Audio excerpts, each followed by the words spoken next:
Robuste. Bien meilleur, bien plus robuste effectivement qu'attendu. Les taux américains sous pression, mesdames, messieurs, on s'oriente vers les 5% à 10 ans sur les États-Unis. On y est presque, 4,89, donc nouveau plus haut de 2007 sur le 10 ans américain. Romain Daubry avec nous. Bonjour Romain. Depuis Bourse Direct, on est ravi Romain de vous retrouver. C'est vrai qu'il y a cette pression du pétrole qui monte, on en reparlera dans un instant, et les taux obligataires qui montent aussi, si bien donc que les indices sont en repli. Quelles sont les prochaines cibles sur le CAC 40 ? Je vous poserai la question dans un instant, mais d'abord peut-être l'état des forces en présence, Romain. Oui, c'est ça qui est vraiment intéressant de comprendre dans le contexte, effectivement, plus les forces, parce que ça va déterminer les réactions à venir. En plus du contexte que vous avez effectivement très bien décrit, il y a toujours ces arbitrages autour des publications, et puis c'est une semaine technique, c'est une semaine d'échéance des marchés dérivés. Or, ce phénomène est important puisque quand on aborde ces semaines-là, il y a des intérêts qui viennent en jeu et ont des implications sur le marché en plus du reste. Or, on a un marché qui est vraiment livré à la spéculation. En ce moment, on le voit, on n'a pas beaucoup de fonds dans ce marché. Si on regarde les volumes, ce sont des volumes assez faibles, il n'y a pas beaucoup d'intérêt de la part des grosses mains du marché. Et puis les arbitrages de la volatilité intraday qui est très importante. Alors on baisse, sur le CAC 40, on a formé sur le futur symboliquement un nouveau plus bas en séance, mais on n'accélère pas. C'est une baisse rampante, une baisse assez technique, assez canalisée pour l'instant. Et du côté des forces, justement, on constate dans ce mouvement de baisse qu'il n'y a pas toujours de pression baissière. Les volumes sont faibles, encore une fois. Et puis, du côté des futurs, il n'y a pas de stratégie baissière forte qui ont été construites. On ne constate pas de pression de ce côté-là. Ça veut dire que le marché peut baisser quand même comme ça, mais ça donne deux éléments importants. D'une part, il n'y a pas de stratégie baissière à proprement parler qui vont appuyer sur ce mouvement, en tout cas à ce stade-là.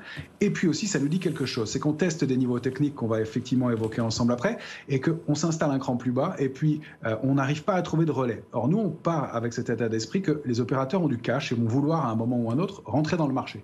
Là, on teste des niveaux depuis 2 jours et on n'arrive pas à trouver de relais à la hausse. Donc, c'est probablement des cibles plus basses qui vont être intéressantes.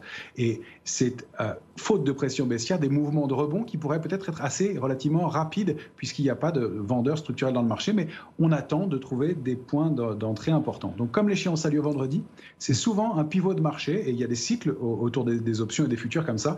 Et donc, on va voir si l'échéance de vendredi permet d'arriver à cette capitulation ou à la fin de ce cycle de baisse rampante comme ça et de retrouver des intérêts.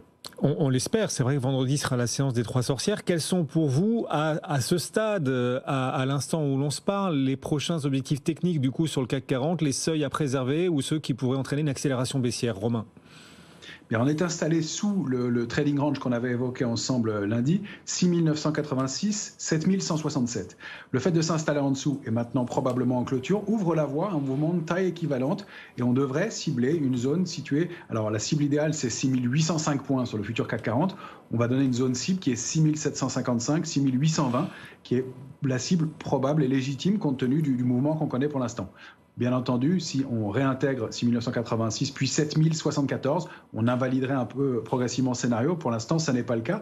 Si on va regarder le Nasdaq, par exemple, on est dans un trading range 14 550 en bas, 15 274 en haut, avec donc une consolidation qui se poursuit. Et c'est intéressant aussi de voir que c'est une figure en biseau, c'est une figure de consolidation qui indique juste que pour l'instant, c'est un mouvement technique et que le Nasdaq fait une pause après une accélération baissière importante. Pour l'instant, il n'y a pas de mouvement d'accélération baissière marquée, donc pas de risque fort à la baisse, tant qu'on préserve en tout cas 14 550 en clôture.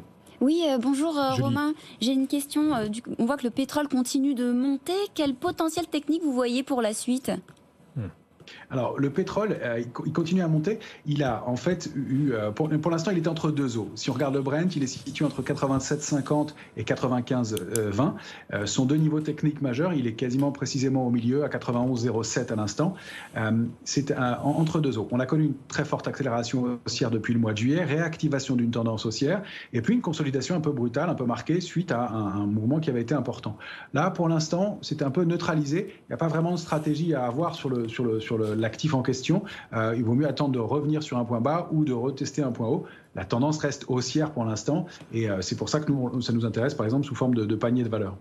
Merci Romain, on vous appellera à nouveau au moment de la clôture tout à l'heure à 17h35 chez Bourse Direct. À tout à l'heure. On reviendra aussi bien sûr dans quelques minutes, vous tous qui nous suivez en direct, sur la hausse des cours du pétrole. C'est bien sûr lié au conflit au Proche-Orient. Rendez-vous dans un instant. Le baril de Brent est à 91 $. Du côté des valeurs, ASML a publié ses résultats et ça déçoit un tout petit peu le marché. Bon, le titre avait beaucoup progressé bien sûr ces derniers mois. Aujourd'hui, moins 3,3% ASML. Et puis LVMH recule encore, figurez-vous. Le titre LVMH recule de 0,3%.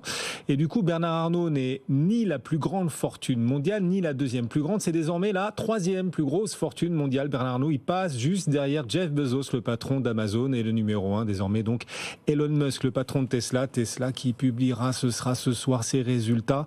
On en parlait tout à l'heure avec Éric Lafrenière, c'était à 15h30 à l'ouverture de Wall Street. Il nous disait ce qu'il attend pour Tesla, s'il achète ou pas le titre Tesla. C'était en direct. Vous pouvez retrouver bien sûr le replay aussi sur notre site BFM Bourse. Et chaque jour, Julie, on interroge nos auditeurs et téléspectateurs sur les réseaux sociaux, cette fois de BFM Bourse. Exactement. Nous aussi, on publie des choses et on vous pose des questions au regard de l'actualité. Et aujourd'hui, eh bien, on a décidé de rebondir sur cet accord hier des ministres, notamment entre la France et l'Allemagne. Enfin, ouf, ou en tout cas, ils ont trouvé un accord sur le marché de l'électricité. Et donc, ça nous a inspiré cette question sur les réseaux sociaux. Accord des 27 sur l'énergie, quelle valeur verte pourrait désormais performer selon vous? Alors, est-ce que selon vous, ça pourrait être Voltalia, Neoen, donc les petits acteurs du solaire et de l'éolien?